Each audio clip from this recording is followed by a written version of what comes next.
Alan Ochanda, KTN.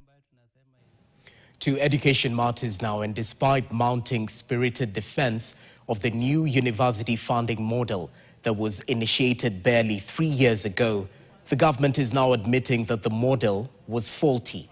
As Ian Keitani now files, Education Cabinet Secretary Migoso Gamba has today noted that the pronouncement by President William Ruto on all university students getting full funding from government was necessitated by the failure of the model in place to address the issue of higher education depending on the financial capacity of parents.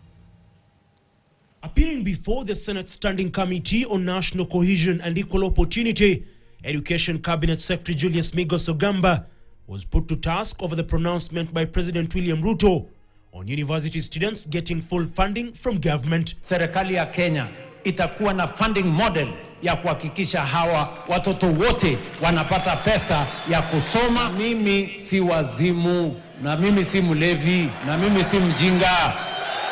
I know what I'm saying. Amid questions over this sudden change of tune, the Education CS was quick to note that the proposed changes had been occasioned by burdens placed on parents in the current model, with students forced to seek alternative cheaper courses, in addition to sustainability concerns of the current model. Numbers have been going up. In another 2, 3, 4 years, the numbers will be probably double what we have today.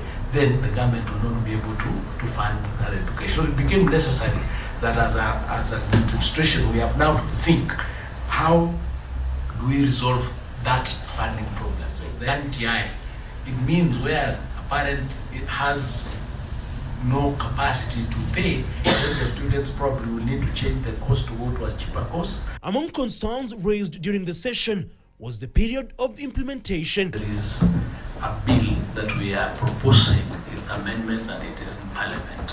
So there is a process that is being undertaken to ensure that that proposal comes to fruition. However, questions have now emerged on how long the processing of the bill will take to effect the changes, with another constant and key concern being the cost and source of the funds to facilitate the full funding of all university students. If it is outside budget, where are you going to get the money? Because this is under the Ministry of Education. We will be collecting all the available resources, including from the private sector, so that we have a pot, both the resources that the government has and any other resources that are out here, but to ensure that each and every student taps into that basket and then gets education, notwithstanding your background. Additionally, the Education CS maintains the new model will cover all students, including continuing students. Ian Keitani, KTN, Nairobi.